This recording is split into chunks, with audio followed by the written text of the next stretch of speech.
once in a while, it's just like, I don't want to stop the music. It's not that kind of music. Let's go ahead and get started. So my name is Mike Dane. I'm the training director, excuse me. We are going to be covering Realist today. And I wanted to just run through a couple basics about the webinar before we actually get started with the class itself. So by default, everyone is going to be starting on mute. I also wanted to mention that there's going to be a Q&A button down at the very bottom of the screen. So if you guys do end up having any questions, you can ask them there. There's also a chat section. If you guys have any questions, make sure that they go into Q&A. If you have any commentary you would like to add, you can make sure that those go into chat. Reason being, the Q&A actually makes it a little bit more obvious whenever we have a question that's being asked. The chat section, it doesn't really do much of anything. It just kind of lets me know that there's something that happened, and that's it. So if you end up having any parts that you miss during the course, we will be sending a recording after class. Just try and make sure that you guys aren't gone for long, primarily just because I want to ensure that everybody gets the CE credit for this. If you do end up having any audio or video issues during the course, please let me know immediately. We don't want anybody to miss out on CE, so if you guys are disconnected for an extended period of time, just make sure that we're aware. If it's not for long, we can still give you the CE credit, but if you miss more than, I think it's 5 minutes, we'll typically have to deny credit for that. Also, the CE credit will be sent at the end of the month, so if you guys end up noticing that there's any delays between when you guys took the class and when you see the CE credit, that could be why. It's just that OREC hasn't applied it yet, or whatever the case may be. All right. So again, those buttons down at the very bottom of your screen, just remember that chat is for commentary, Q&A for any questions. And then if you would like to actually get unmuted, we do have the option to do so. It's just going to require that we have you raise your hand. If you hit that raise hand button, I'll be able to see that you've got a question. We can answer that after we get you unmuted. All right. So beyond that, if you guys are joining us on a mobile device, just make sure that you tap the screen. Once you tap the screen, you should be able to see everything that's going on. So you've got the same buttons down there at the bottom doing the exact same functions. All right, I'm gonna move this out of the way. So today's class is going to be 2 hours long. It'll end hopefully promptly at 11 o'clock. I did want to point out, if we do end up having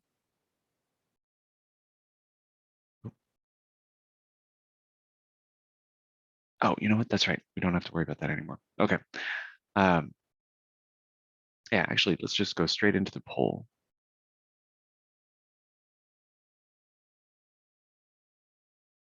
There we go. So, and since this is a CE credit class now, we do need to have validation that people have actually participated in the class. So I will need everybody to interact with this poll, and then we should be able to get started.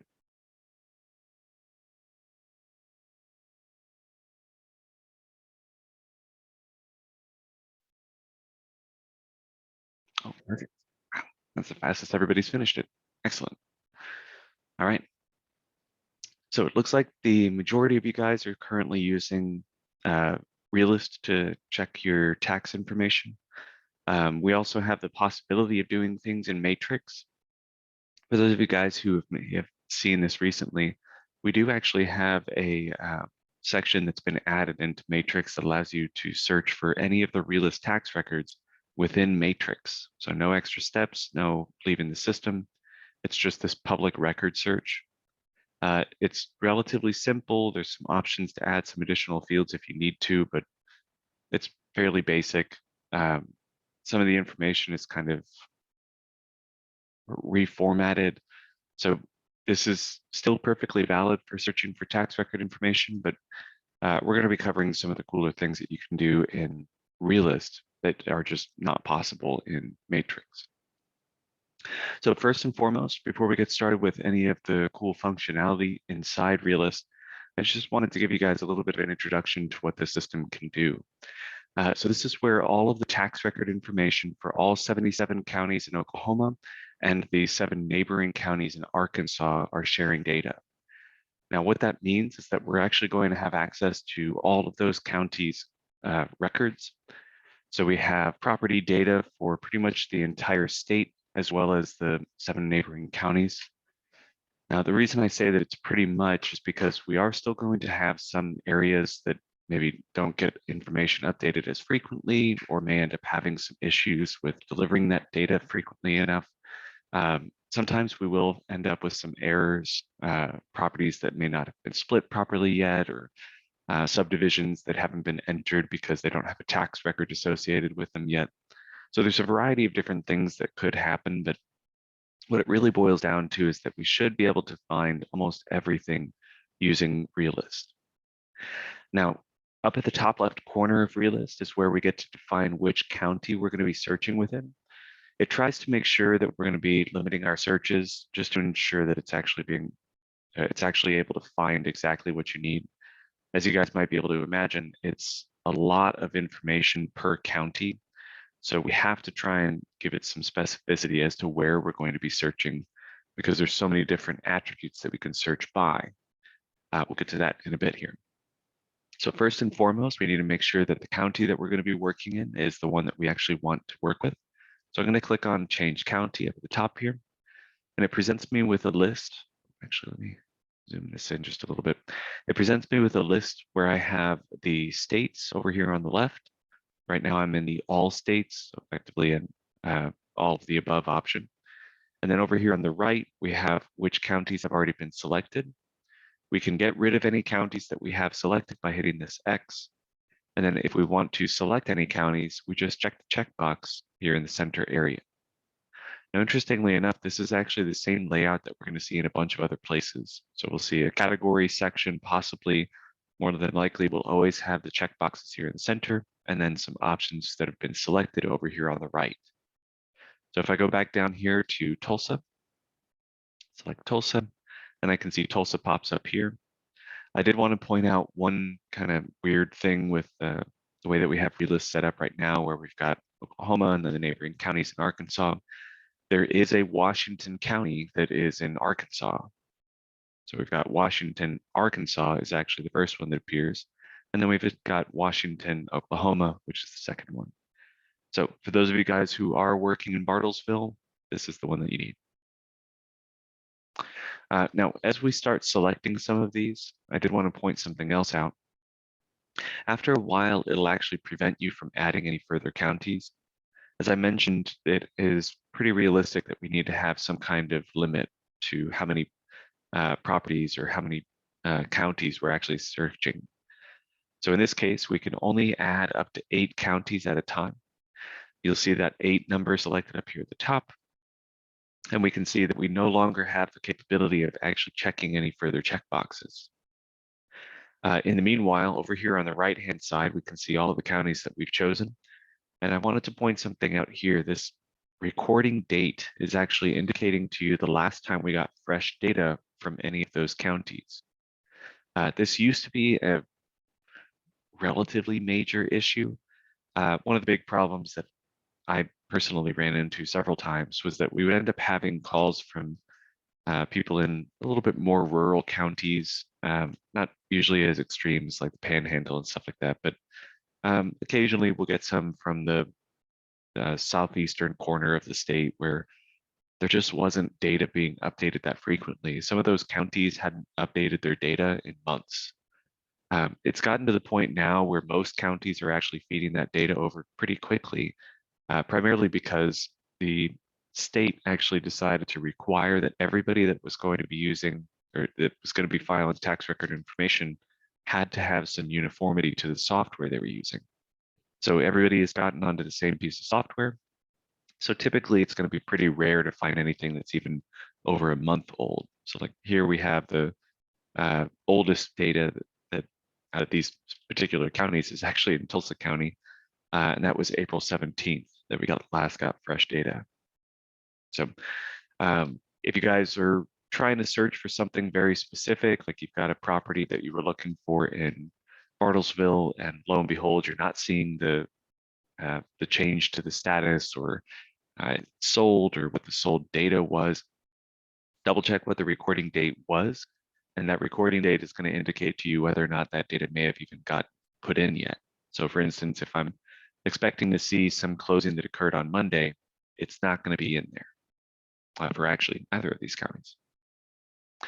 Now, if you want to check the recording date, even when you're on the original search screen, so before you've even found any results or anything else, up here at the top where it shows us the multiple counties selected, if I hold my cursor over that area, it's going to show me Tulsa County, recording date 4/17/2022, and Washington County, 5/3/2022.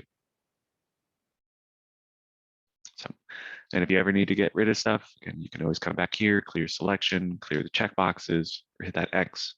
I'm going to simplify mine down to just being Tulsa County, primarily just because we have a couple specific examples that we're going to be using today, but everything that we're going to be learning about today is going to be found everywhere else as well. So you don't have to worry about if this is a Tulsa specific address that you're going to be seeing radically different information if you get out to Bryan County or something.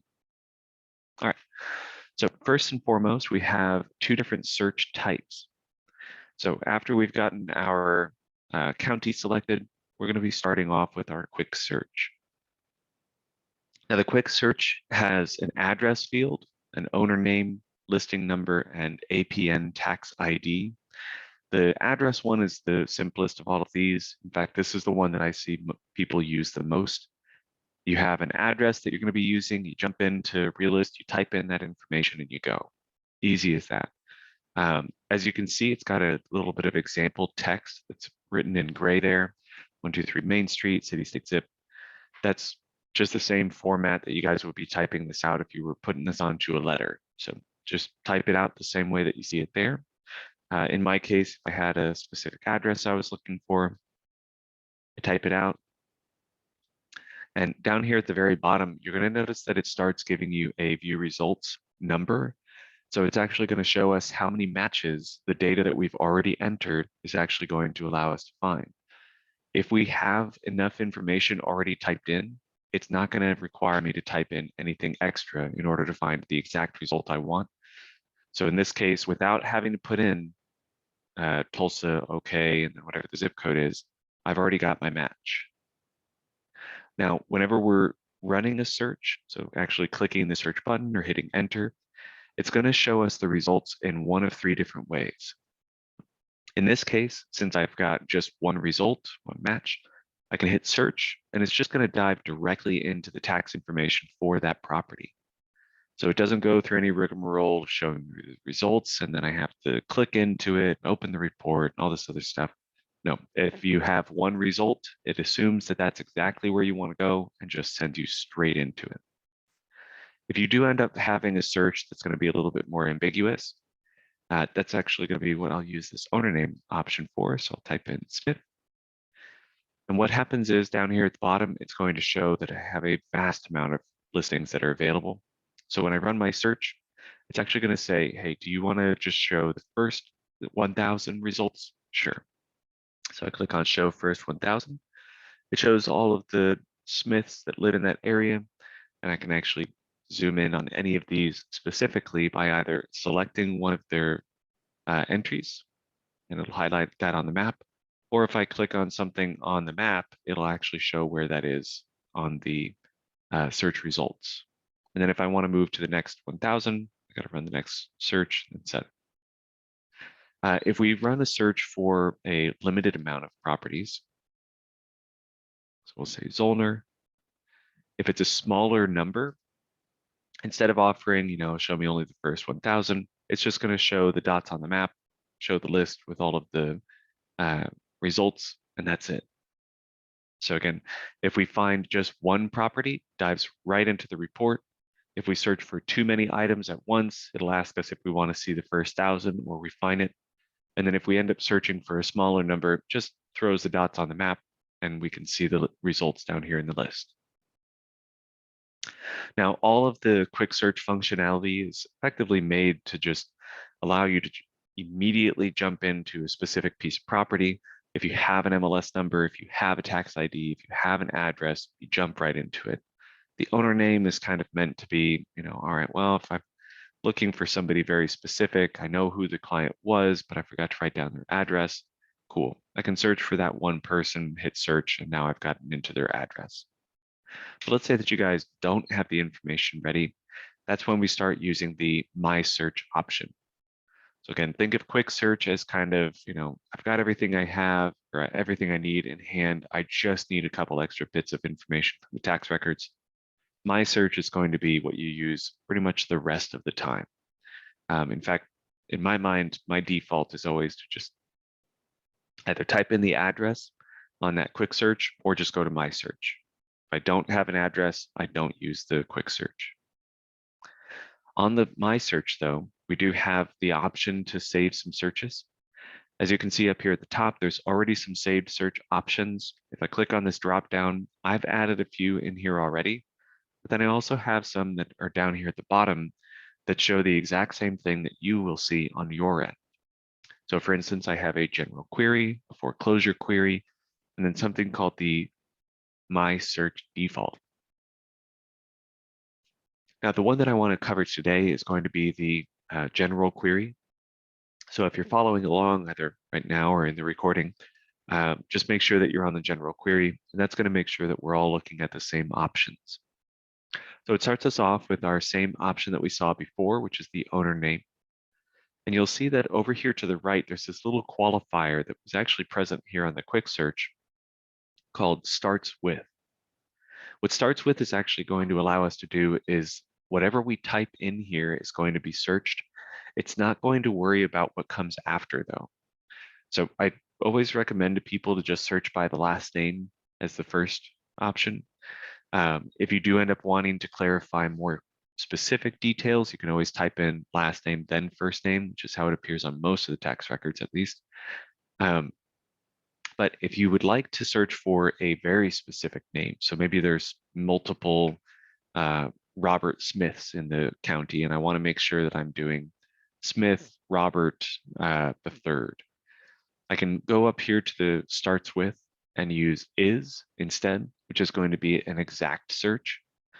We can also use include so that instead of it being something that starts with it or an exact replica of it, we actually have the option to just do a search for any time that word appears, no matter where it is in the order. So if it's the first name, the last name, whatever the case may be.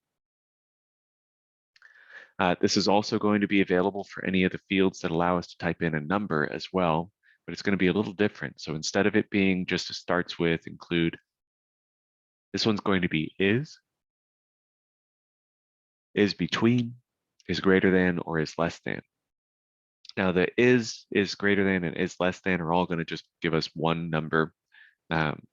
Obviously, what direction that's going to go is based on which option we choose. If we do is between, it's going to present us with a start and stop number. So we have to actually fill in both of those. So let's actually do an example here. So I'm going to do house number is 1600, or actually let's 1500 to 1600. There we go. And we'll say Peoria. We should end up with 8 matches. Here we go. So when I hit search, this is going to show me the properties that are in effectively Midtown, downtown. And then we've also got a few that are in North Tulsa.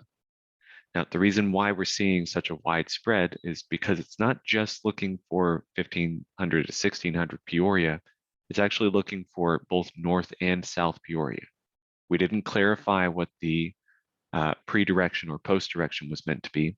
So instead, we're just stuck with everything up north and everything down south. If we wanted to clarify this further, we actually do have a customized search option. So beyond just changing a couple of these attributes, like how they're going to be searching for the house number, when we get into the customized search option, this is going to present us with everything that the system allows you to search by. So if I wanted to make sure that I was looking for, in this case, the pre-direction and post-direction, I can head over to the category over here to the left on geography and do pre-direction. As soon as I checked that checkbox, it's now offering to save this as a brand new search. So that golden padlock that we saw a little bit earlier was actually indicating that this is something that cannot be modified. But as soon as I started trying to modify it, so checking checkbox or anything like that, it's just turned it into a brand new search for me. So just to clarify what that means, let me add my post direction in real quick. It's up at the top here, and apply. So now I've got my house number. I can do is between, we'll do 1500 to 1600. And we'll do South Peoria. Go, run my search this time, and I get a much closer grouping of all of my results. If it does turn out that we actually wanted to create a brand new search that we're going to use for perpetuity, I can go back down to this general query. And just like I mentioned before, if I go to the customize search option from here, again, it's not allowing me to make any changes. I can't remove any attributes, but I do have the option to add attributes, which effectively means that all of this general query has now been just turned into effectively a starter template. So as soon as I add in the pre-direction and the post-direction, maybe I wanted to add in the owner occupied, all of this information can be added, and then I can actually save this so that instead of it just being something that I'm setting up for just right now, and then hopefully I don't need to use this exact layout again in the future, because otherwise I'll have to reconstruct it. If I do end up deciding that I want to save everything that I've got and put in the way that it is, where we've got a specific order that I can modify by clicking and dragging, I can remove anything that I didn't want from the previous template, and I can add anything in using these categories and the checkboxes in the center. Up here at the top is where I can give it a name. So if I wanted to, I could just say, we'll do 511 class. There we go. And I can hit save down here at the bottom. What this has now done is it's actually made it so that the next time I try and actually run a search, I will have access to something called 511 class, and it'll show me all of these attributes in this order. Now, once I'm happy with saving either my custom search here or just choosing a different search up here, I can hit apply. And that brings me back to where I've got my search criteria. And as you can see, I've got my owner occupied now, I've got pre-direction, I've got post-direction. So I can actually have a little bit more specificity to how I'm actually running my search for address. All right. Now let's actually jump into a specific property. So in this case, I'm actually going to run my search using this house number and street name. So I'm not going to worry about putting in a pre-direction or a post-direction, because I'm going to put in 5125 for the house number, Sandusky for the street name, and I should have just one match. So as I mentioned before, we've got the basic search option here where we've got a bunch of dots on the map and the list. As soon as I run this search where it's only got the one match, again, it's just going to dive directly into one of those reports. So from here, we can see the top, it's got the full address, including the +4 on the zip and the county as well. We've got a couple tabs above that that are indicating comparables for this property, market trends for this neighborhood, so the zip code in this case, who the neighbors are to the specific property. And then we also have the neighborhood profile that's going to be the demographic information. In this case, almost always broken down by zip code, but occasionally some county information as well. So it starts us off on the property details page where we can see the attributes of this particular property. We've got 3 bedrooms, 3 bathrooms, what the sales price was when it last sold, what the building's square footage was, the lot size. Notice this is actually showing us the lot size in square feet. Then we've got the year that it was built and what property type it is.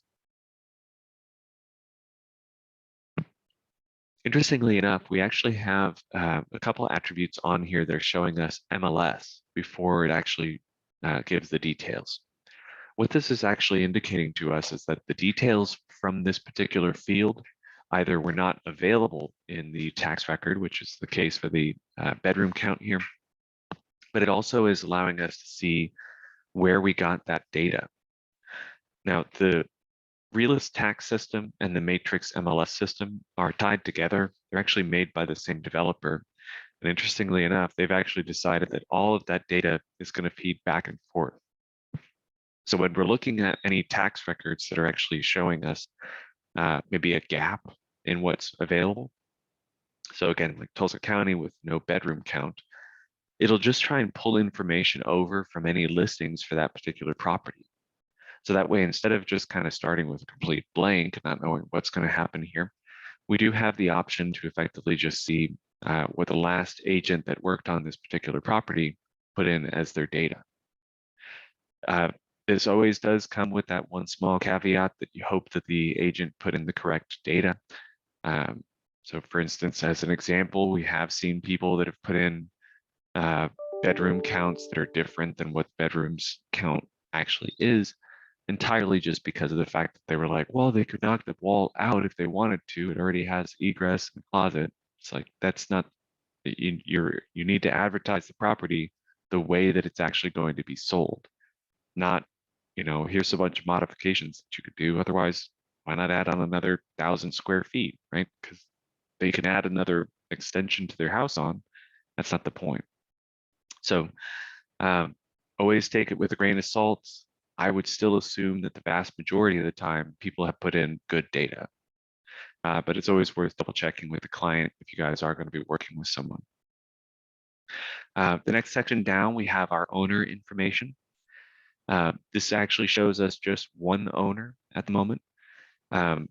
If you guys do end up in a situation where you thought that maybe there was another owner and you come into the tax record information here in Realist and find that, wait, there is no reference to another owner, there's an option that we can use that will actually allow us to see all of the details, whether there's data in them or not.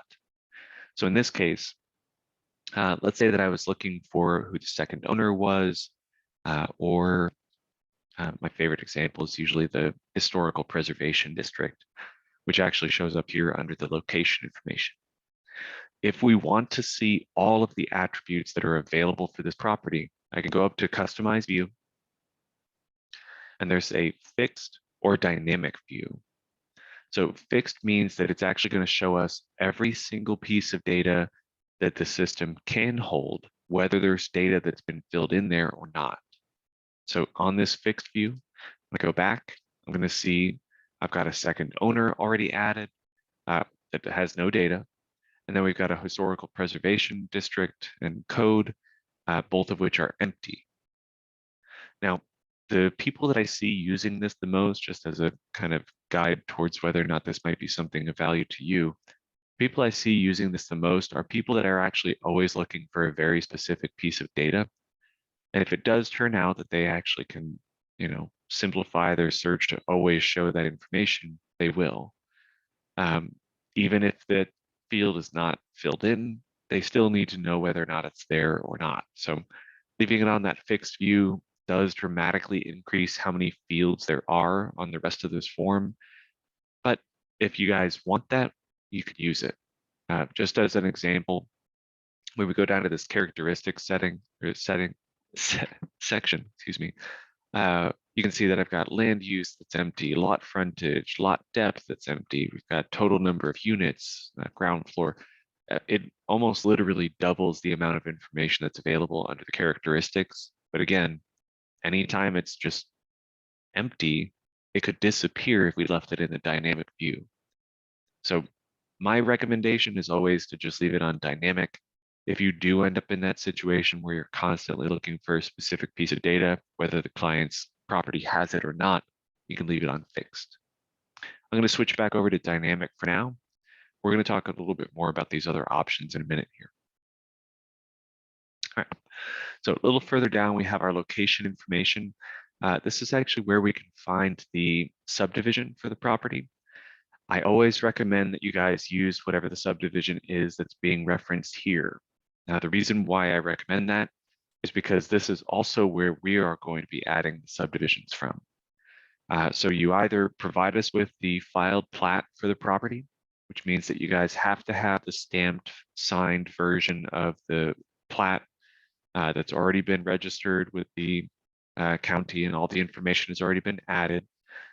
Or you can come in here to Realist and find that subdivision from here. If you find the subdivision in Realist and it's not in Matrix yet, just give us a call over at the service desk and we can add that in there. Again, if it's not showing up even in Realist, but you do have a filed plat, then we can go ahead and use the plat to set that up. I apologize. That notification shouldn't have made its way through, but I got the app turned off now.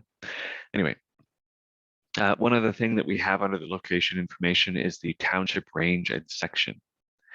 Township range and section is something that, for whatever reason, we get lots of phone calls about. Everywhere in the entire state has a township range and section. Occasionally, we'll get calls from people that are in a panic. They're like, well, it's asking for this in the matrix system when I'm putting in my listing, but there isn't a township range and section. There is, I'm certain of it. You guys just need to either track it down in Realist, which again, we have it highlighted here, or if it's not showing up because the county, for whatever reason, isn't recording it, you may end up having to go to a third-party site to be able to find out what that township range and section are. But there is one for every property in the entire state. We don't have any, is it Mets and bounds or meets and bounds? Whatever it is, we don't have it. Everything is in the township range and section. Now, the next section down, we have a tax parcel information. This is where you guys can find the tax parcel number. Coincidentally, we had this kind of unintentionally added. This actually wasn't something that they intended for us to be able to see, but we see it now. And honestly, we actually decided that it's fine to leave it because it's actually pretty handy. This APN that it's referring to up here happens to be the exact same thing that's the tax parcel number here. The tax parcel number is actually going to allow you to import data from the tax records into a couple different systems that we use. When you're adding a new listing in Matrix, you can use this tax parcel number to pull the data from the tax records directly into the listing fields that are associated with those. So instead of having to go find a previous listing, maybe there isn't one, or maybe it's a brand new piece of property and it's barely gotten a tax record information put in yet, you can use that information to just get as much as you can put into the listing without you having to do any extra work.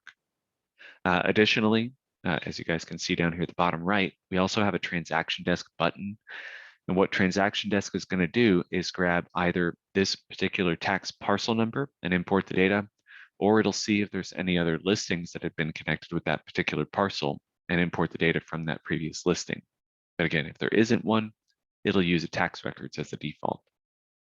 So that tax parcel number is very important to check in on. And again, it's just coincidentally right up here at the top listed as the APN. This clip thing is actually something you can ignore. That's technically the parcel's number as far as Realist's complete data, which means again that Realist actually has data for the entire country. We're making available just the 77 counties here and 7 neighboring counties in Arkansas, but there's millions and millions and millions of properties. I want to say it's like over 16 million properties, I want to say. Man, I remember seeing this statistic for it a long time ago. And it's, it obviously fluctuates quite a bit, but it's somewhere around like 16 million properties anyway. A little further down, we have our assessment and tax. I don't really want to linger on this one too much, but if you guys need this information, it's available. The only thing that's really notable about this particular section is that it shows the previous tax year's estimated tax. The reason I make sure to include the word estimated is because it's not guaranteed that this is what they paid. As you guys are probably very aware, there's plenty of loopholes to get out of paying things, or there might be all sorts of different ways that people are legitimately not having to pay their taxes on stuff.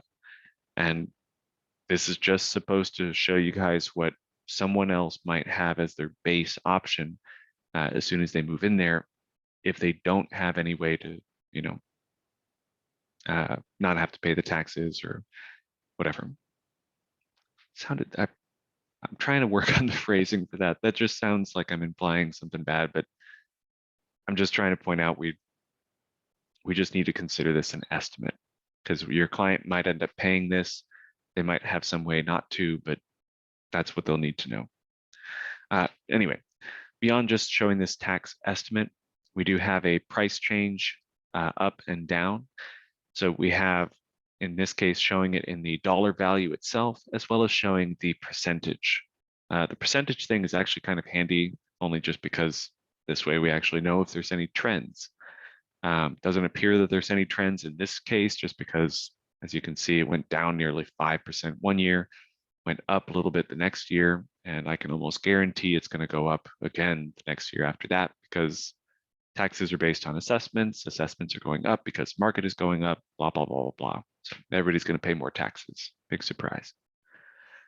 Next section down is going to be our characteristics. Characteristics section, as I mentioned before, is one that does have a lot of extra fields that are not going to be showing because we have the dynamic view set up. Again, I think the dynamic view is probably the most practical for everybody, but in case you guys need to see, you know, what is the interior paint job or whatever, and that happens to be a field that's available on Realist or whatever, you guys can add that on there with the fixed view. In my case, I'm going to leave it on dynamic. Again, we do have a couple fields here that have actually just been filled from the data that was put in on the last time this property was listed. Here we have our basement, which shows MLS as the little kind of prefix to this area. Same thing goes with bedrooms. Again, Tulsa County doesn't keep bedroom count for whatever dumb reason. Here it is. We've got that from the previous listing. Same thing goes with garage capacity. Not quite as vital, I think, as the bedroom count, but again, Tulsa's not keeping track of it. We've got the MLS data that shows it. A little further down, we have our cell score indicator. Not going to linger on this one for too long, but I did at least want to let you guys know the cell score indicator is effectively trying to be a real estate Nostradamus. So what this is trying to say is, what is the likelihood that this particular property is actually going to sell within the next 6 months? Since I've been using this exact same property as an example for 4 years now, almost exactly 4 years, in fact, we are going to see this number fluctuate pretty dramatically. There was a period of time where it was like 850, which, if you guys notice here, is actually indicating that's a very high likelihood of selling. Well, if you remember from up here at the top, hey, look at that, it didn't sell last, it was in 13. So even though this actually did, where did it go? Even though this did actually indicate it was pretty likely that this was actually going to sell at some point, back in, I want to say it was 2020, maybe the beginning of 2021, it still didn't sell. The last time it sold was in 2013. Now it's actually backed down pretty dramatically. I think this is actually one of the lower scores that I've seen this property have, but this is information that you may not want to share with a client. The reason I say that is because, as you guys can probably imagine, if you are working with this client to sell their property and you've got this metric that's trying to tell you that you know, they're likely to sell their property, it kind of feels at least a little bit impersonal. Not that that's necessarily a bad thing. I mean, I would hope everybody would understand that as business people, we need to actually work towards our business's interests, but it does kind of take away some of that personal touch that I think a lot of people are kind of hoping for whenever they're working with some realtors. So there is a way to actually remove this section. Before we discuss removing it, let me talk about the other section that lots of people want to remove, and that's the estimated value. The estimated value that's been put in here has been done using a specific proprietary algorithm that Realist has come up with. You notice this little trademark option on here. It says Real AVM trademark. Real AVM is the Realist AVM, which is an automated valuation model.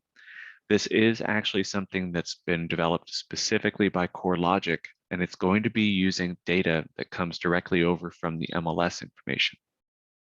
So under normal circumstances, an AVM, which is again, automated valuation model, is going to be pulling data from what's ever available on the tax records exclusively. With the real AVM, it's actually going to be including data that it can gather from its companion app, Matrix.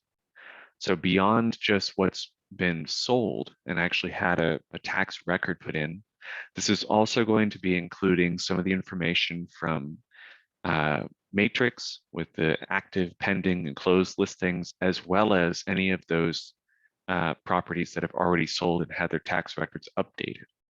So maybe it's had properties sell in Matrix that have not been yet recorded in Realist under the tax records, or maybe it's just a property that's in pending right now and it's got a listing number and a listing price that's maybe not the final closing price. It's a variety of different reasons why this might give a different number than you might see elsewhere. But that elsewhere is also the reason why we have an issue with this. Oftentimes, if we have a client that's going to be working with us that already has some preconceived notion of what the value is of their property, thanks to, I don't know, let's grab one out of the air, just Zillow's estimate, for instance. They may end up having that preconceived notion, and you might come in here as the real estate expert and actually tell them, hey, that's not an accurate price, it's way too much, or it's way too little.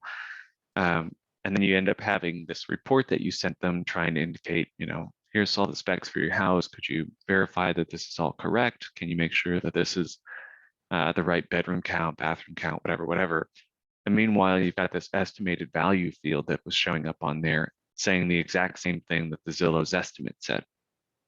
So it could be just a section that we don't want to show to people, or it might just be that we're actually working with a buyer and we don't need them to see some value that's different than whatever the list price was. So up here at the top right, same place that we ended up finding that dynamic versus fixed view. I'm going to click on that, and we've got an estimated value checkbox, and we've also got a sell score checkbox. Now, again, we can uncheck both of those, or we can just click the X right here and click apply. So now, instead of it going from the characteristics into that sell score indicator, it goes from characteristics directly into the listing information section. So again, now I don't have to worry about incensing my my seller one more time by pointing out a different price than what I had initially quoted to them. It's just all gone there. So now under the listing information, this is actually going to be showing us any of the times that this particular property had actually been listed in our MLS. Now I wanted to be clear about that. This is not showing any time this property has been listed, period. This is literally just showing the times that it has passed through our specific MLS, or we've had data passed on from another MLS whenever they joined ours. So as an example, we just had the Ardmore area join us, the Southern Oklahoma Board of Realtors. They ended up providing us with, I want to say it was like out of 5 or 10 years of MLS data. Some of the things aren't connected all the way, or might be referencing people that no longer work in either of our MLSs. But what this really boils down to is just showing us anytime those previous listings had been put into the system. And if we click on the link for this particular listing number, it's actually not just showing us that particular listing, it's showing us all of the listings for that particular property. Just as a heads up, and then I hope I don't regret mentioning this, but part of the reason why we want to make sure that every single listing is properly connected to the tax record information is because this will allow us to see anytime the property was listed. Then we can see the history of it, so on. Every once in a while, we have people that are improperly connecting things just to try and get around sharing as much data as they can about the property. That obfuscation may be something that they're doing for not so ethical purposes. So just keep that in mind that occasionally you may end up finding some properties that are not connected to the listings correctly just because somebody out there wanted to, not have it show properly, which almost always gets corrected or somebody notices or somebody reports it, but yeah, just keep that in mind. A little bit further down, we also get to see the other listing data in a little bit more kind of truncated process. So here we have up here at the top, this is the most recent listing, shows a lot of details about it. And then down below, we show the immediate next listing. Doesn't show us nearly as much information than the one before that and the one before that. So working in reverse chronological order. Most recent, most next after that, next after that. The last market sale and sales history is effectively going to work the exact same way. So in this case, it shows the most recent sale. And then in the section below it, it shows again in reverse chronological order, starting with the most recent, then the next recent, so on and so forth. I wanted to linger on this section for just a moment. So beyond just having some extra data down here, this also allows us to see what the sales price was, or if we had any changes of hands that did not have any money change hands. So in this case, we actually see that we've got the Eileen Cannon Living Trust sold it to someone named Tara R. Brother back in 2007. Tara must have gotten married because we see Tara R, but now it's Tara Cope. So we've got Robert Cope and Tara Cope ended up changing hands for this property. This is kind of a little bit confusing, so I wanted to bring this up. She got married, so now she's partnered with Robert. They ended up changing hands from her specifically to both of them.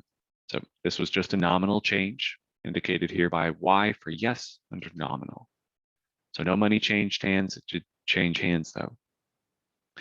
Same thing goes back here. We see that Espo Construction Company ended up selling it to the Cannons for $160,000 back in 2004. And then Charles and Eileen ended up moving it into the Eileen Cannon Trust back in 2004. And of course, somewhere along the line, it was no longer the Eileen Cannon Trust, it's now the Living Trust, the same way that we see this change of hands from Tara Cope to Tara Cope.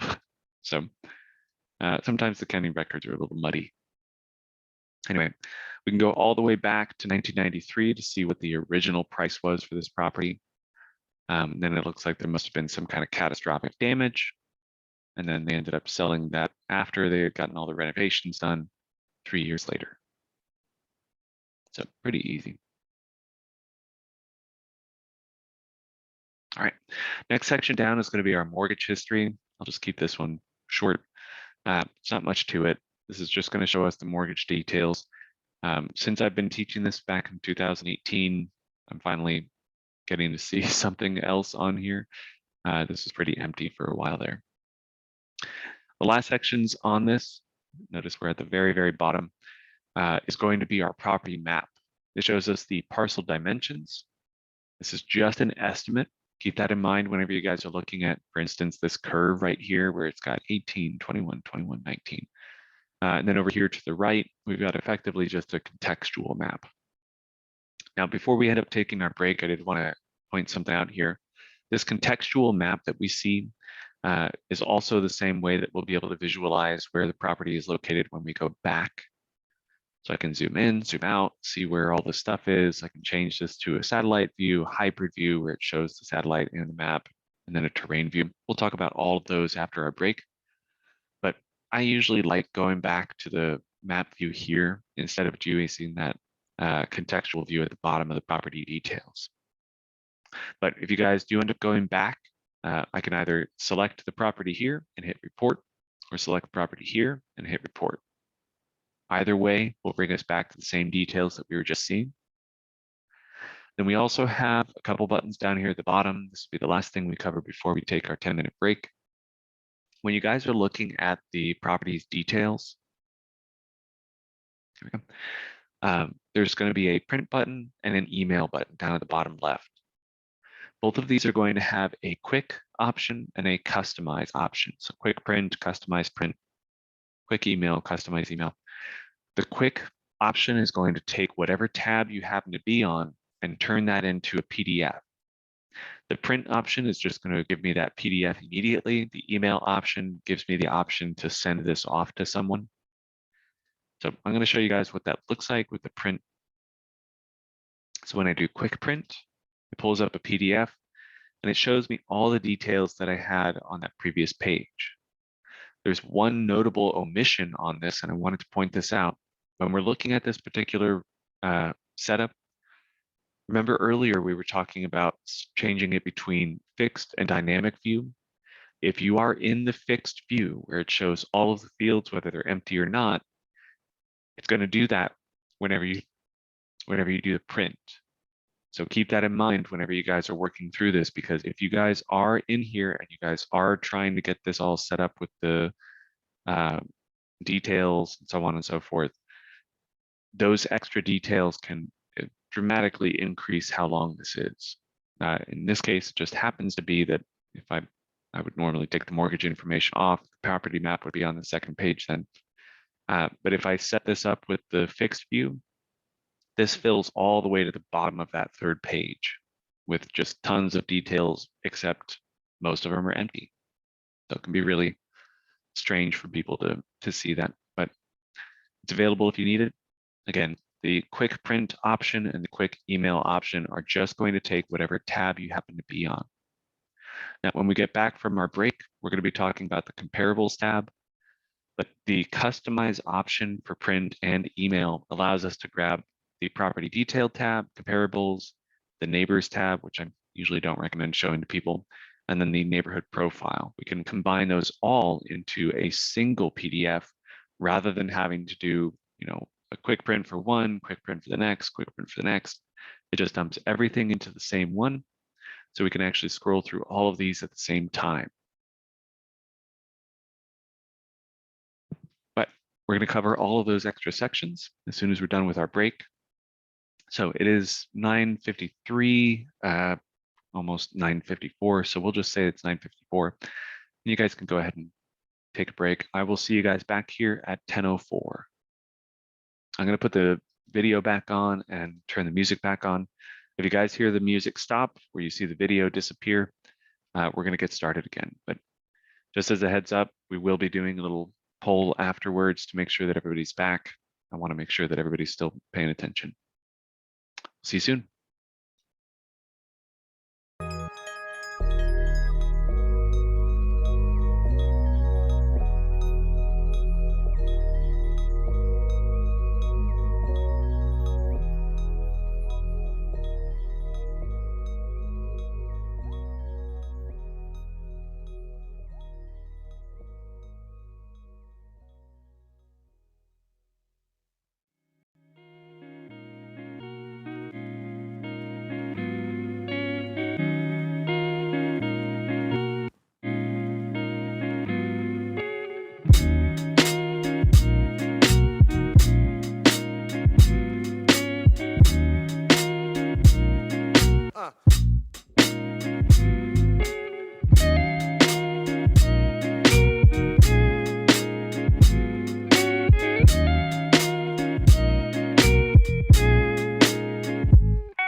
All right, we're going to go ahead and get started again. If everyone could hit that raise hand button, I just need to know that everybody's back.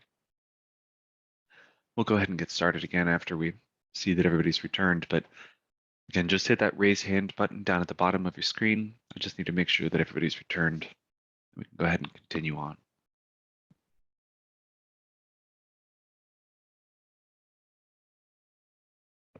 We did end up having a little bit of a issue yesterday.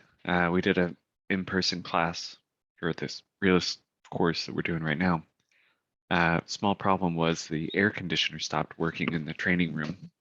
So it got miserably warm and muggy in such a small space. I think it was like 75 degrees in the room at the end of class. It was just miserable. So I hope you guys are comfortable wherever you are, but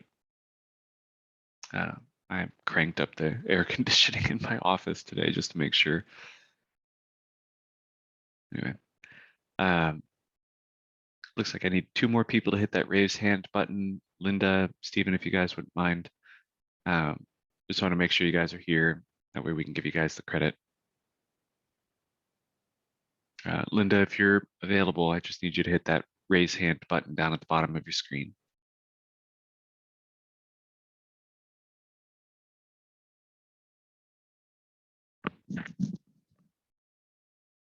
Okay, well, let's go ahead and get started again then. So where we left off, we had done a search for a specific property. So we put in this 5125 Sandusky, ran search, and that brought us directly into the result. Once we were looking at the property's information, we talked about all the different options that we have available. There's the customized view option where we can add or remove certain fields. We can switch between fixed and dynamic. Again, remember the dynamic view leaves only the fields that are empty, or only the fields that have information in there. The fixed view will show you everything, including those that are empty. So just make sure to hit apply once you're done. And let's move on now to the comparables section. Now the comparables section, it will allow you to see some extra options. I'm going to have to zoom out for this just a little bit. I apologize for those of you guys who are on a smaller screen, but what we're going to be looking at here is effectively just an automated search that's going to allow us to find any of the comparable properties in the immediate vicinity of our subject property, indicated up here at the top. Now, it automatically grabbed a few. So without having to put in any extra detail, I've already got 4 matches. Though you can see when I zoom in here, I've only got one that's actually close to the same, like in the same neighborhood, and then another one that's kind of close, and then another one that just happens to be across the highway. So maybe these aren't necessarily the best options, but these are the ones that it's found. If I do decide that I wanted to get rid of a certain one, I can uncheck those checkboxes and zoom me into just the ones that are nearby. And then there's a generate report button down here at the bottom. It's effectively going to take whichever options that we found, solidify those into a finalized CMA report showing us our search criteria, our subject property with a high, low, median, and average, and then allowing us to do a side-by-side comparison between our subject property and then any of the extra properties that it found. Now, if it does turn out that I wanted to go back, add in some extra options, or even just do another search to see if I can find more of them, down here at the bottom, we have this edit report button. So this is where we started off. If I go up to search criteria up at the top right here, this is going to allow me to make some changes to how I was actually searching for things. Now, starting us off at the top, we've got our number of comparables. I'd say 30 is probably the most that I would ever recommend people to use. But for those of you guys who are working out in rural areas, 20 seems like it would be a miraculous event. So I usually leave mine set to 20. I also recommend using the sort method of distance from subject so that we have the closest at the top, furthest away at the bottom. The rest of these I'd leave on default up here at the top. So images, values, tax source, make sure that it's always using both. Pool, leave on no preference. One of the few that I actually recommend messing with is going to be this distance from subject. Now, if we have a lot of properties in the area that are similar, I can set this to maybe a 1/4 mile so that the furthest away something is a 1/4 mile. That means that the diameter is going to be 1/2 mile. Depending on how your lenders are looking at things, they might be looking for a radius, they might be looking for a diameter. But either way, this is going to be setting the radius. A little further down, we also have the ability to change the search time period. So between the distance from subject and search time period, you're going to be able to find most of the answers that you're looking for. So in my case, if I wanted to try and track down a property that had sold within the last year, I can switch that up down here. But just bear in mind that the further back you go, the less relevant that data becomes. Now, the reason I mention that is because when it comes down to it, all of the information that we're seeing here is going to be dependent on whether or not it's actually appropriate for us to show as a comparable property. So if I find something, again, that's across the highway and it's got, more bedrooms or more bathrooms, but somehow the same amount of space, the same lot size, or whatever the case may be, that could be that it's just not going to be adding any real value, not literally in this case, but adding any real value to my report. So as I scroll down here, if I need to make any adjustments to this, it's always the radius around it. distance, and the time frame. Let's say that we do end up lucking out and we have more listings than we needed, and they're actually all semi-appropriate, but we may end up wanting to narrow down the focus a little further. Then you can start messing with this living building area or lot area. It's all done by percentages, oddly enough. So we can just set this to 10%. And then down at the very bottom, we have our land use and our style. Land use, just leave it set to that system default, same as subject. Then if it's a condo or a townhouse or a mobile home or whatever the case may be, it'll automatically recognize that and only show you comparables that are exactly the same land use. The style section, I would avoid using entirely. Of these 69 styles, I think most people are probably only aware of maybe 3 or 4. And that's no slight against you guys. It's just that some of these have extremely specific terms and extremely specific attributes, to the point that somebody might be using the word contemporary because, oh, it was made recently. No, contemporary actually has a very specific style guidebook. Same thing goes with modern. I see a lot of people that use this modern option. Just in case you guys are curious, modern is actually referring to something from the 60s, maybe the 50s, I think it was. 50s for sure in the case of dance. There's a whole dance style, like a choreography style that's called modern dance.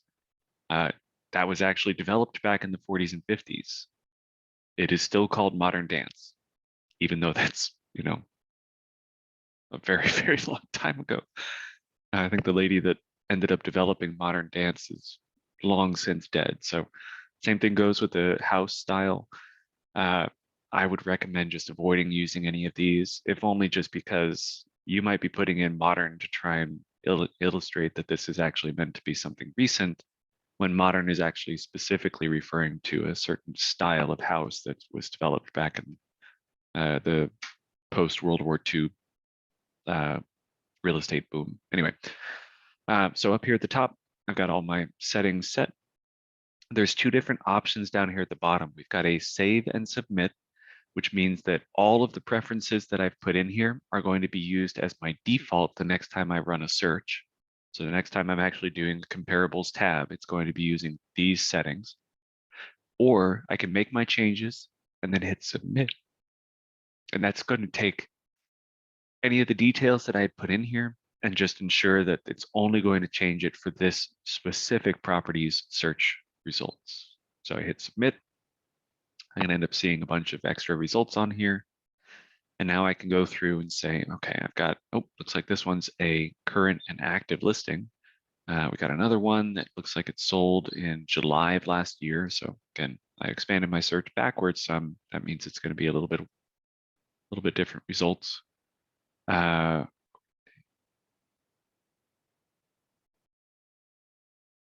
Oh, this is my subject property. I was like, wait a second, why is it showing me something from 2013?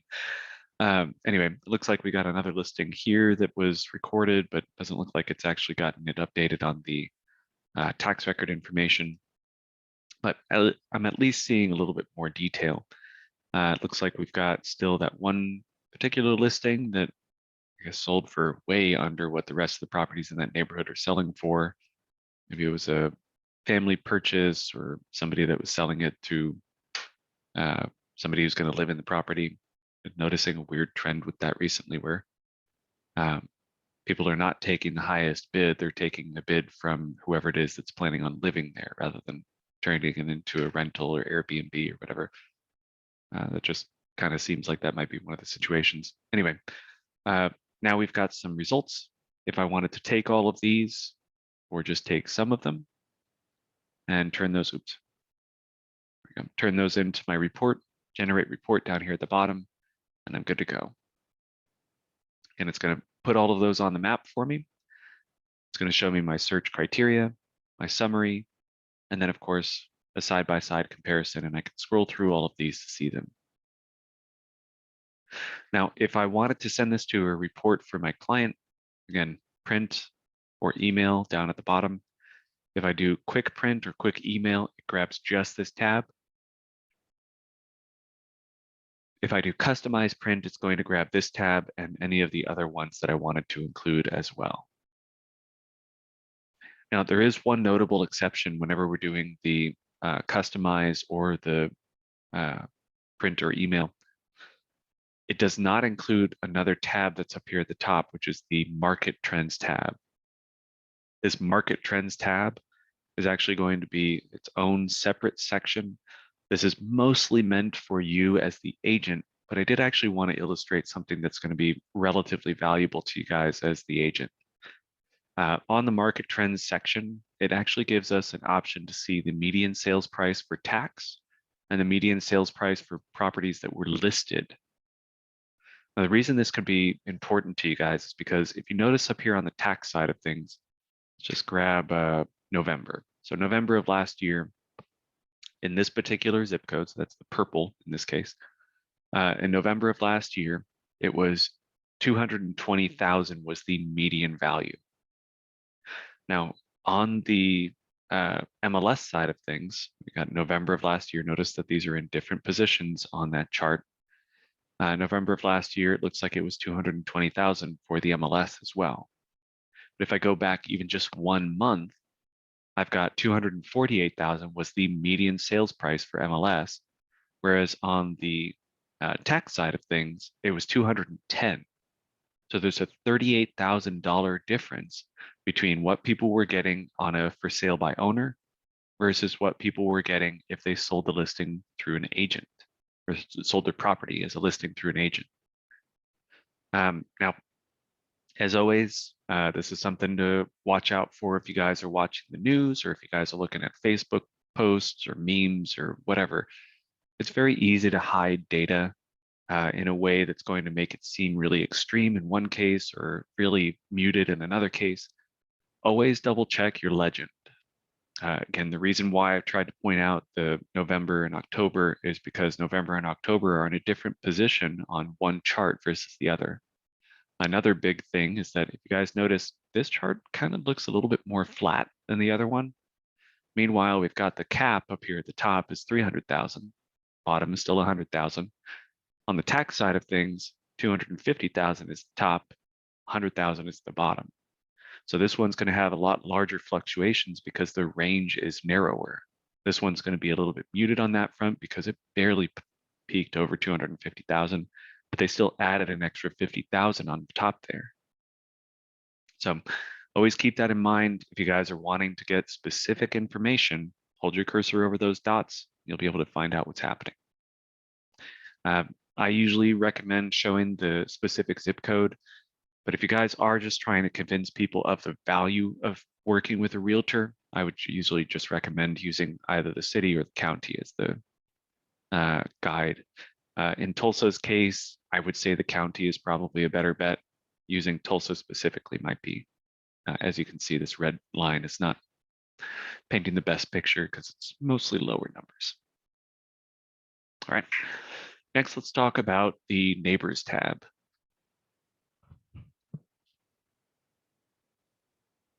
This is my least favorite option in the entire Realist system. What Neighbors is allowing you to do is show you just the properties that are in the immediate vicinity. So remember when we were looking at our comparables, it was actually trying to find properties that had sold or are currently listed, et cetera, et cetera.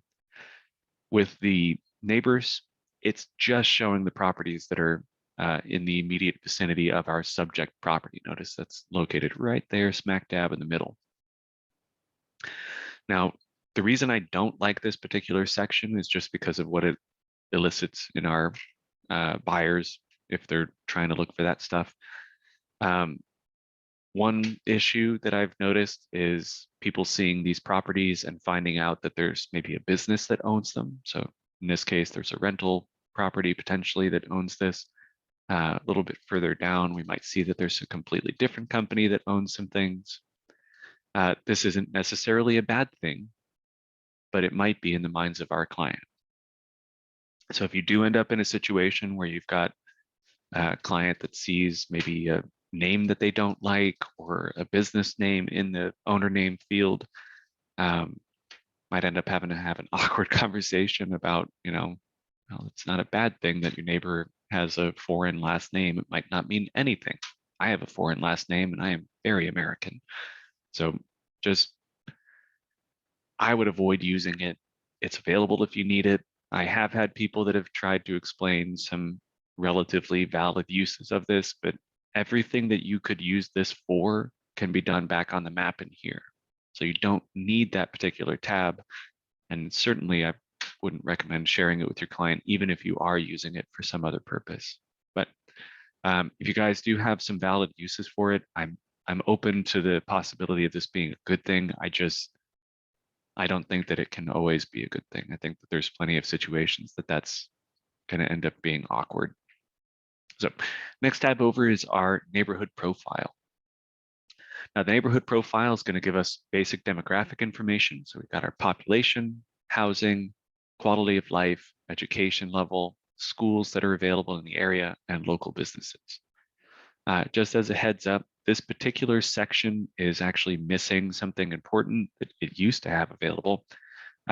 We still need to have that fixed. I'm not sure why they're dragging their feet on it, but eventually this will actually allow us to make some customizations to, I believe it's the schools and local businesses were the only things that you could change. But right now my schools section is empty. Right now my local businesses section cannot be modified. It's only going to be showing me the stuff that I had originally set up in here.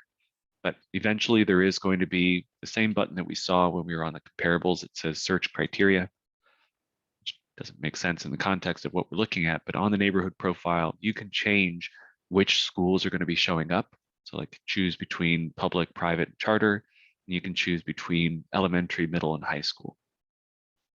If you don't want this section at all, there is still the customize view option. So you guys can remove things that might not necessarily be particularly glowing reviews of the area. Like I don't remember what zip code it was that I had searched, but it had a relatively low educational climate index where there was not a lot of people that had had higher levels of education, but it's also in a rural farming community. It's not exactly like everybody needed to have a PhD to be able to make the food that everybody eats. So sometimes this is information that's just moot. You don't need it. You can just remove it. Nobody's going to have their feelings hurt. Anyway, back up to the top. Let's start off with our population. Just as a heads up, it used to actually give a pretty clear indication where this particular population information was coming from, like the demographic details, et cetera, et cetera. It is focused in on this particular zip code.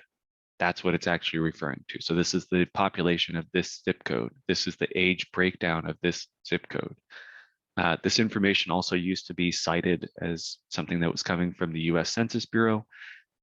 If you do end up having anybody ask about this, they can always go to, I want to say it's census.gov is the place, but anyway, you can find all that information on there.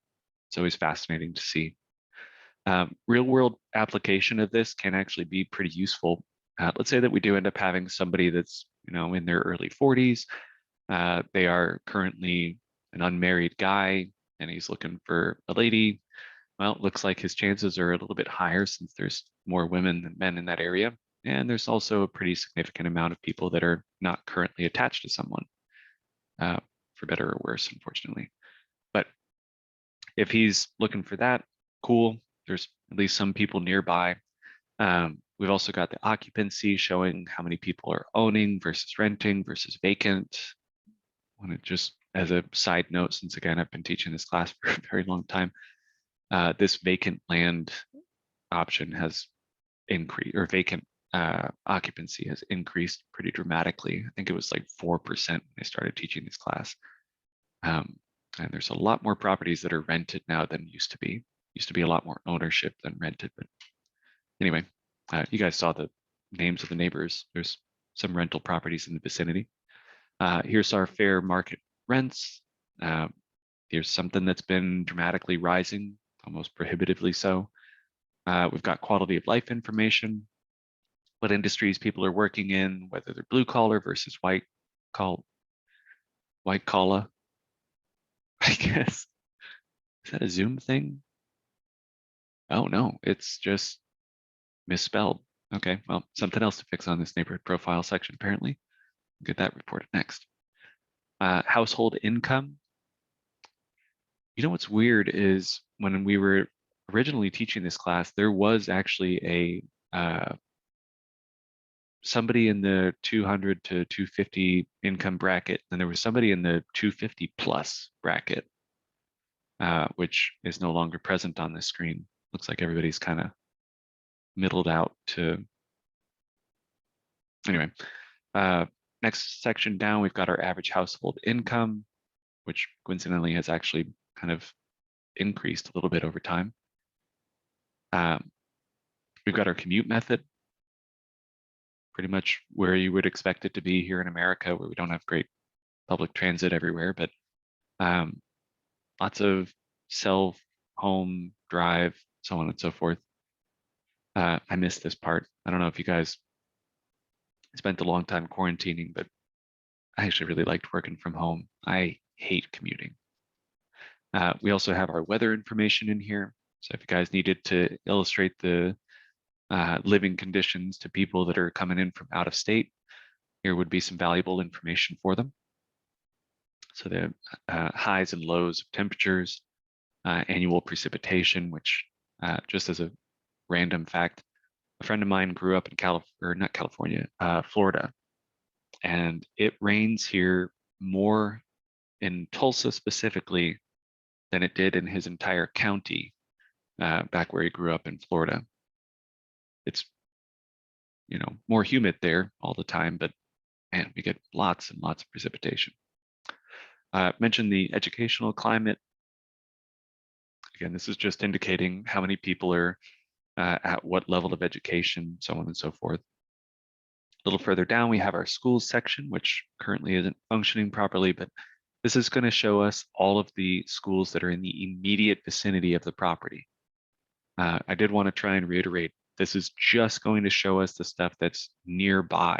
This isn't going to indicate to us what school the children will be going to, especially if you guys end up getting this function back up and running again, and it allows you to see the private charter schools.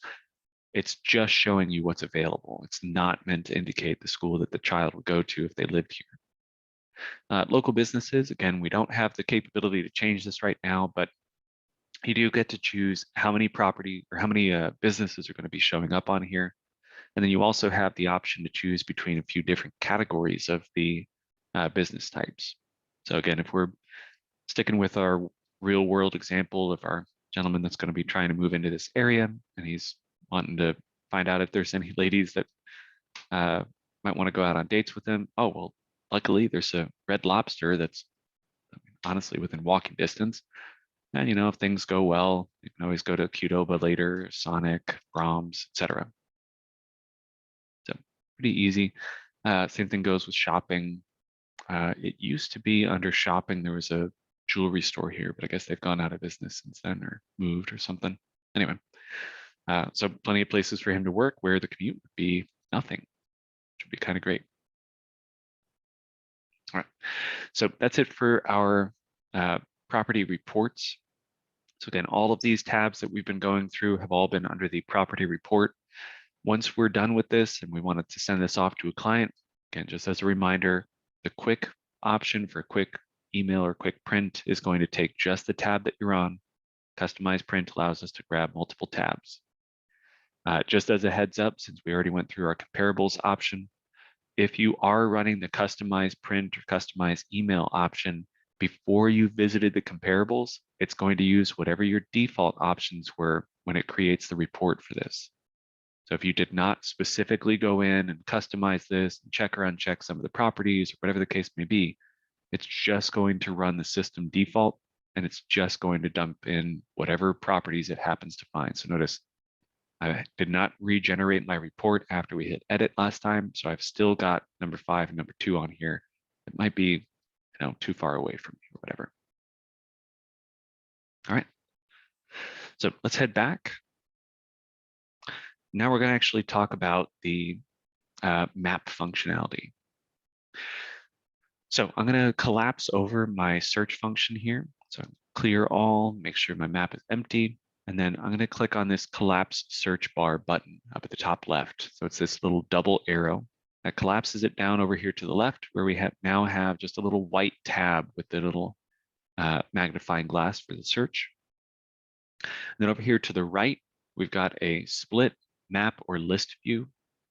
The split view is going to show us a map at the top, list at the bottom. If I switch over to list view, this is going to show me the list view of the results. Just as a heads up, if you guys do end up in a situation where you're looking at multiple results, when you're finding the, oh, I need to change this over to start. There we go. When you're looking at the split view, it's going to start you off with the same basic layout that you guys saw before. The list view, if you click over to it, is actually going to switch you over to the card list. So that's this little icon over here. You can customize these. I don't really like these. This is meant more for when you guys are on a mobile device. Realist works perfectly well on mobile devices, in case you guys need that info. But you can always switch back over to the table view here so you can see things the way that you might have wanted to see them. I also wanted to point out up here at the top, there's also the map view. Map view is going to set it up so that it's just showing us the stuff that's on the map. And since I can collapse down my search bar, I can make it so that the only thing I see is the map. So this is where we're going to start working with our search functions and the map options. So first and foremost, let's zoom in here. We can find a specific spot that we want to look around. My wife is working at the gathering place today doing a teaching gig, so I'm going to zoom in there. So we've got some properties in this vicinity. You notice those little outlines that you're seeing on the screen. The closer we get, the more obvious it becomes. Kind of looks like teeth when you're too far away, but as soon as you start zooming in, these are actually the parcels lines. If you end up clicking on a specific parcel, you'll see that it gets highlighted in red, and then we get the option to either click on report. We can zoom into the property, which will actually just zoom us into the closest zoom we can get while still showing the full scope of the property. You can also add the parcel dimensions, which means that it'll actually show you the lines around it with the estimated length. Again, just as a heads up, whenever I'm using the term estimated, it's very purposeful. This is just showing you what the estimate is of this and not an exact number. So you'll notice this is 119 feet flat. Is it 119 feet and 5 inches? Maybe, but it's not going to show you that. It's just going to round up to the nearest whole number. Also, when you guys click on a parcel, there's going to be a previous listing button. This is only going to be available if that particular property had been listed before. So if I select a different property, you might notice that it has a direct link to the listing. And then there might even be a previous listing for, oh, it's a beautiful house.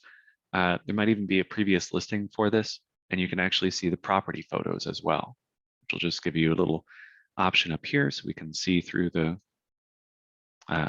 previous listings photos. Oh, wow, it's even got a pool. That's lovely. Anyway, so we can see through all of those. But again, if a property had never been listed before, it will not have one of those buttons. And of course, I happen to choose a neighborhood that probably has all of these listed before. That is one of the, okay, finally. We finally found a property that doesn't have, any details. This is apparently vacant. So we can see this is just going to break it down to the absolute bare bones basic options. Quick zoom, parcel dimensions, and then a button here to start up a transaction in Transaction Desk with the details from the property. All right, so next thing, we need to talk about our different options for viewing this. So I'm going to zoom out just a little bit. We can still see our parcel lines. We can see this little legend indicating the parcels. Up at the top right, we're going to switch over now to the satellite view. I apologize in advance if this slows anybody's zoom down, but it is kind of worth mentioning. If you do end up switching over to the satellite view, this is going to be very intensive on your network connection. So if you do end up in that situation where you're working off of your hotspot on your phone, or you guys are working remotely and you guys have a terrible internet connection because there's only the McDonald's Wi-Fi nearby or whatever, if you do end up in that case, just switch this off of satellite to either road map or terrain. Now, another caveat with the satellite view is that we no longer have any indication as to what streets these are. Like I just happen to know that this is 21st Street, but or 26th. Anyway, I don't know. Let's find out. We should switch it over to hybrid view. Okay, here we go, 21st Street. Perfect. And also, just as a side note, in case any of you guys are interested, this is a great place to watch all the fireworks during the 4th of July. Since that's a couple months away, just a heads up, right here on 21st in Boulder, it's a nice big park there. They have music and stuff. Anyway, but hybrid view allows us to see all of that at the same time. So satellite and also the labels. The final option is the terrain view, which of course is relatively boring for 90% of Oklahoma. But if we zoom out here, we can see at least a little bit of texture going on up here. If I scroll down here to Turkey Hill, Turkey Mountain, we can see it here. And also on the terrain view, if we zoom in to a certain amount, yeah, there we go. It'll actually show us the topographical lines indicating the elevation. So we can see that this is 800 feet above sea level, which is why I call it Turkey Hill, because I grew up in Colorado. Anyway, we'll zoom out a little bit more. So if I turn on road map again, you notice everything kind of gets flat again. It's a little bit easier to read. I, again, recommend strongly just leaving it on road map 90% of the time, but if you guys need it, there's those other options on here. All right, now up at the top left of the screen, we've got our drawing tools, our boundaries, and our properties and sales. Now let's start off with the drawing tools. Drawing tools allows us to grab a specific area. So for instance, maybe I wanted to grab this spot right here and then just expand out. So I can click, and then as I'm dragging, notice that that circle keeps on getting bigger and bigger, or if I drag smaller, you can make it smaller. So you can adjust this. In Matrix, it actually makes it pretty explicit what the radius is that you've drawn. In order for me to see what the radius is, I actually have to click on it, and then it'll show me the radius. Oh, okay. I did not mean to make it exactly half a mile, but whatever. Yay. So I've got my half-mile radius. If I needed to adjust this to be a mile instead. Oh man, 1.06. That was close enough. How far off was I? Very far. Okay, anyway. So now we've got it set to a mile. You notice this shape name that it's given it. Shape name, I can just say, we'll do Riverside South. And I can run my search from there. And I wanted to point out what happens when you guys run with a search that has a shape. It's actually going to find all of the properties that happen to have any amount of overlap whatsoever. Let me make it smaller so we can actually find some results. There we go, search. So what this did again is it's finding any property that has any overlap with my shape at all. So even though these dots don't happen to reside in the shape, if I zoom in on this, I can see that the parcel lines over here. Okay.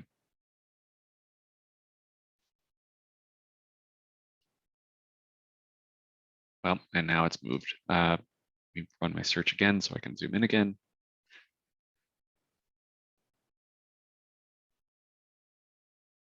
Okay, there we go. Nice dense little circle. All right, click outside the shape so I don't accidentally move it this time. But notice here we've got this Johnson Park. Johnson Park actually does have its own separate parcel dimensions. And as you can see, it does have overlap, again, even though the pin itself is located elsewhere.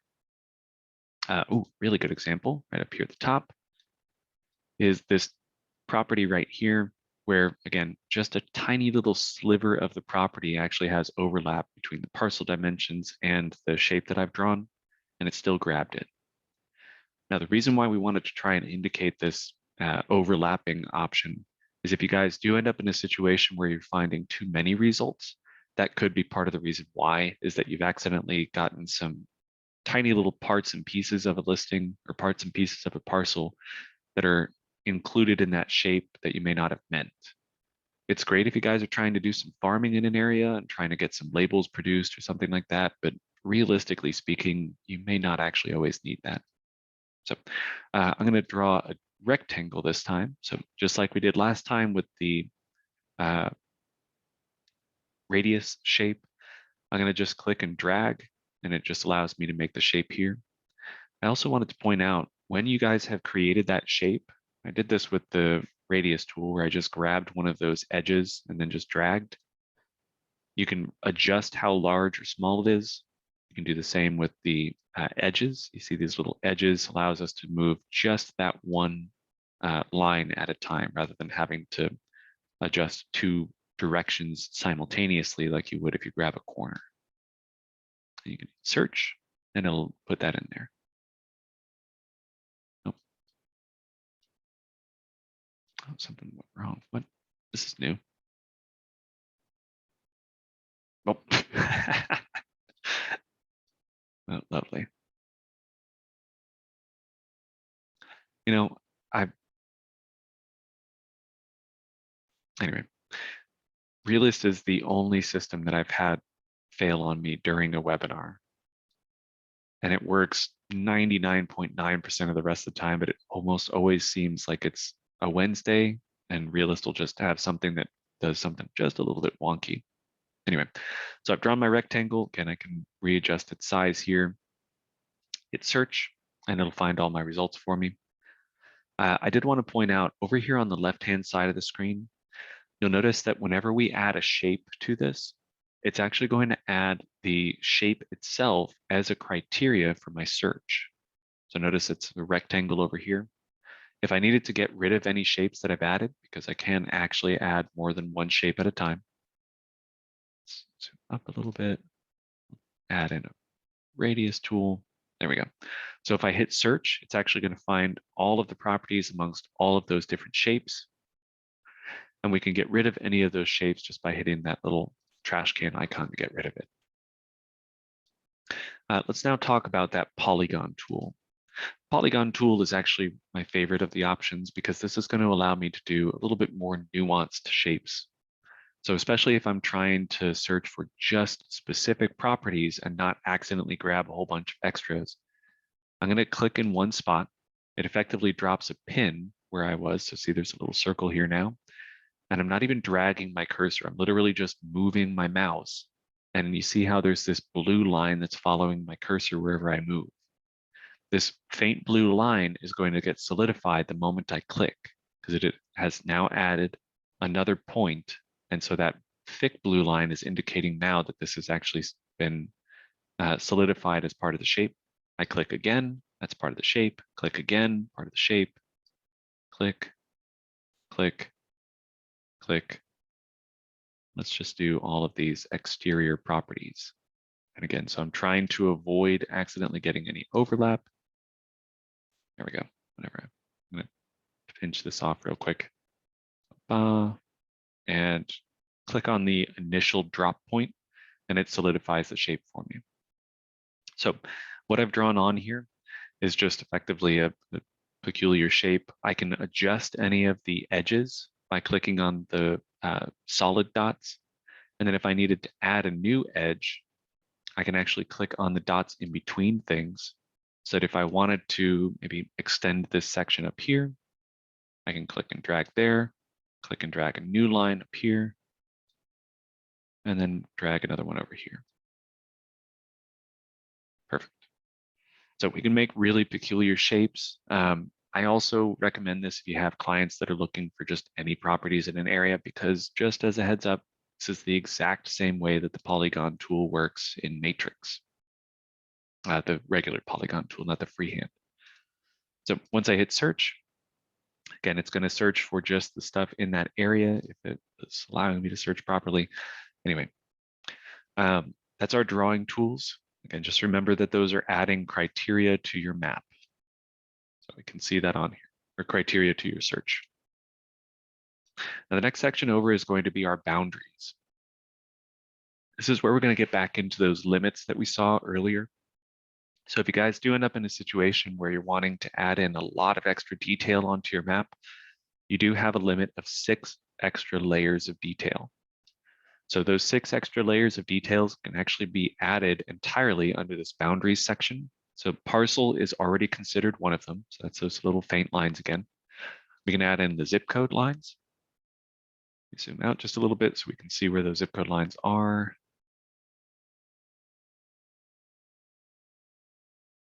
Let me refresh again. Okay. Let's start from scratch because it's clearly having some issues right now.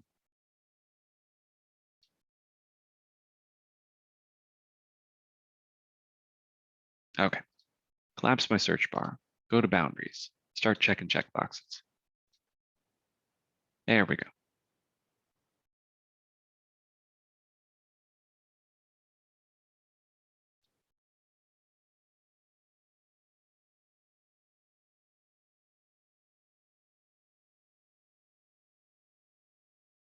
Well, and this wasn't as intentional a feat, but part of the reason why I wanted to show the boundaries and the limitations that they have on why all 6 are there is in part because it just becomes a little bit too information dense, but also because it slows the whole process down.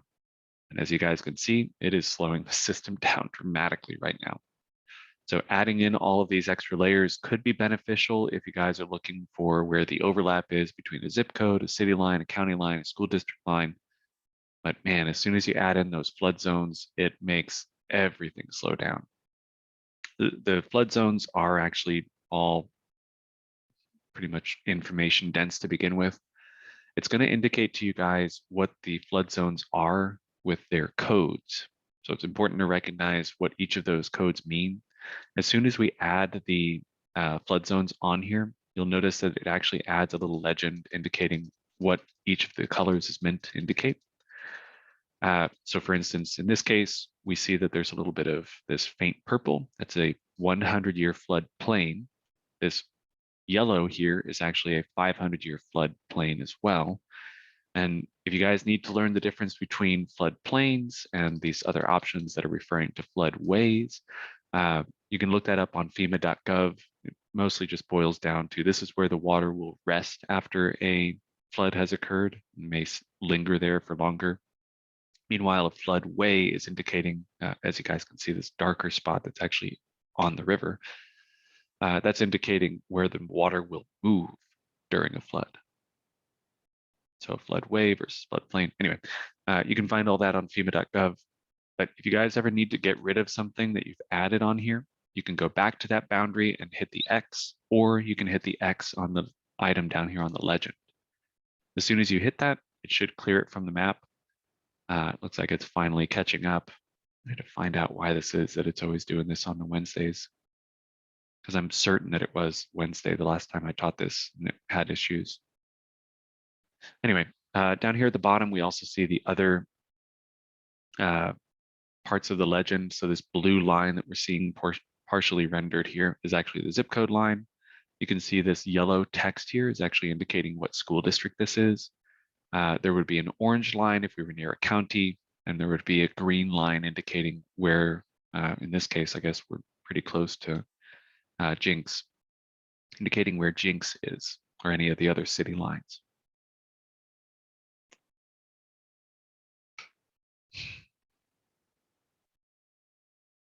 Oh, this is disappointing. Normally this works so smoothly. All right, I'm just going to clear those out. All right, so I've got my boundaries. We've talked about that. Let's now talk about our property and sales. So I'm going to zoom out just a little bit here. So property and sales actually allows us to see a variety of different details. We can either see any of the properties in the area that are pre-foreclosure, auction, bank-owned, or bank sales, effectively indicating all of the different foreclosure statuses before it actually sells in foreclosure. We also have the option to see any of the tax sales. So this is not indicating just that it was sold. This is indicating that it was sold and recorded with the tax records. The MLS status, on the other hand, is actually allowing us to see what matrix is showing for that particular property as active, pending, expired, or sold. And you notice that on the expired and sold for tax sales and also for the MLS status, we can choose how many months back we want to go. So if we add any of this stuff on there, so for instance, I'll do tax sales, MLS sales, it's going to add a bunch of dots onto the map. Effectively speaking, this is just going to end up making some of the areas of the map look like it's got hives on it. But there's two different ways that the dots will appear. The tax sales are going to look like a little square picket sign. And then the sold are going to look like just a little reverse teardrop, or I guess since it's red, it's going to look like blood, but that's macabre. Okay, here we go. So we've got our tax sales, these little red picket signs here. And then as soon as it loads in the MLS data, like up here, it's actually going to indicate whether or not that property was sold in the MLS, as well as whether or not it was recorded with the tax record information. And I apologize. Normally this runs so smoothly. And if you guys are running through this on your computer at home, I hope it's at least functioning the way it's supposed to. But all right, that's it for these. I'm going to clear these off. And again, just remember that any of these checkboxes are going to count towards your total, because they don't want to have too much information on the screen at the same time. Next section over is going to be our trends. You can break this down into a variety of different topics. We've got median sales price, the real AVM, sales activity, number of homes in foreclosure, percentage of homes in foreclosure. And all of this is going to be broken down by, under the aggregation type, zip code. We do have some neighborhoods that are officially codified in Oklahoma, but there's not nearly as many as I think would be beneficial to people. So I usually recommend people just stick with the zip code option, because that neighborhood choice isn't going to really show too much. And also make sure if you guys are going to be working with condos that you switch this over to both or condo. Right now, I just have it set to the default of single family residence. But just to show you guys what this can be done, or what this can do for you, I'm going to zoom out and we'll do sales activity.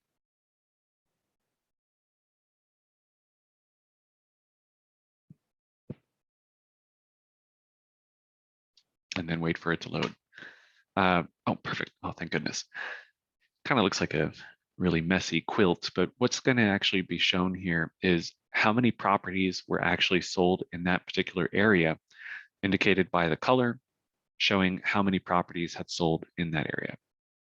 Now, in our case, looks like the most that we've seen in the last 3 months is going to be this orange on here. So we can effectively use this to see what's the most hot-in market in the area.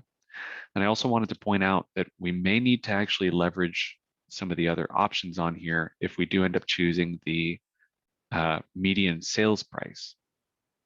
So for instance, here's a couple spots here that are showing that it's 10 or less sales. As soon as I switch this over to median sales price, it's actually going to change the colors of all of these. And some of these areas, some of these zip codes may actually show a really high median sales price, but we need to double check it with the sales activity to ensure that we're not just seeing that there was, one property that sold for $1 million, and that's the median sales price for that entire zip code now, because that's the only thing that sold in the last 3 months. We also have up here at the top a points of interest option. We could check any of these on there. This used to be pretty out of date information, so we actually didn't have the right businesses, the right gas stations, hospitals, et cetera, et cetera. All of this has been updated recently, so you can actually get some value out of this if you need it. There's also a driving directions option. Just as a heads up, this driving directions actually allows us to use specific tax IDs. So if you have vacant land that you're trying to get directions to, instead of just having to, search for it on there and then see if you can find it on Google Maps, you can type in whatever address you want to start moving from, and then put in the parcel number for the property. And that way you guys can actually get real directions to that property, even if it doesn't have a 911 address yet. Also, we do have the option to use this locate on map. So rather than running the regular search, this will allow you guys to just dive directly into a specific property. So for instance, if I wanted to zoom in to a specific area, we'll just go to ORU here, and it'll zoom me in on the map to that specific spot, drops a dot for me, and I'm good to go. We do have a measurement tool where you guys can actually measure on the map. You can use that in tandem with the print and email options. So if you had a client that was trying to, let's say, find out how far the distance is from their front door to the parking, the garage, you can measure that out, click on it, you can see the total length, and you're good to go. You can also put in annotations as well. So you click the annotation tool, click on a certain spot, and you can say, baby, maybe. There we go. I used to work there. That was a lot of fun. Worked the gig whenever Luciano Pavarotti came into town. Luciano Pavarotti. Anyway, that's it for our map tools. A couple other things that I did want to indicate to you guys, just in case you haven't been exposed to it, is the export function, the print, email, and labels function. So what I'm going to do is I'm going to move over here. We're going to add a small rectangle tool to the map, run search, puts all my dots on there. And let's say that this is what I was doing for farming. I can come down to the bottom and hit export, and it'll take a quick export which follows whatever the options are on my list. Or I can do customize export, which allows me to, just like you guys might imagine, customize which parts and pieces of the information I want to export. Now, whether you do quick or custom export, just as a heads up, you are pulling from a specific allotted amount of exports that you can do. It's going to do it on a property by property basis. So if I'm doing 13 properties in the customized export, and then I do those exact same 13 properties in the quick export, that means I've taken 26 away from my total because I ran one export one way, one export another way. Even if it's the same properties, it won't matter. In addition to those export options, we do have a labels option. This will allow us to grab all of the labels for those particular properties. We can use mixed case, use capital letters. We can choose between the owner, the tax billing address, or the resident, the property address. You can choose whether or not to include their name, the owner's name, excuse me, include a foreign address, or even eliminate any duplicate labels in case you're farming for an entire area and there just happens to be somebody that owns a bunch of properties in that area, then you won't have a bunch of labels for the same person just because you have a bunch of properties that they own. If you guys don't want to do the current owner, maybe you guys are actually reaching out to any residents in that area, there is a create custom label. There we go. You can include it like that. Or you can even do both and just say show current owner or, and then have or current resident right before the address. But again, all of this is going to be coming out of your export as well. So if we ran a quick export, customize export, and then also ran labels for this entire setup here, it'll be the 13 plus the 13 plus the 13. So you'll end up with 39 total out of your 7,500 allotment. All right. Beyond that, I would recommend that you guys just get into the system and play with it. I'm going to be sending you guys the email with the recording probably this afternoon, I'm hoping.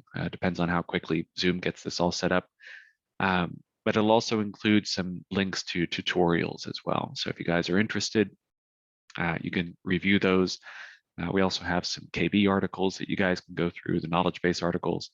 But beyond that, if you guys have questions, problems, anything at all that you need to report, issues with certain listings or issues with certain property data, just give us a call over at the service desk. We can help you guys out.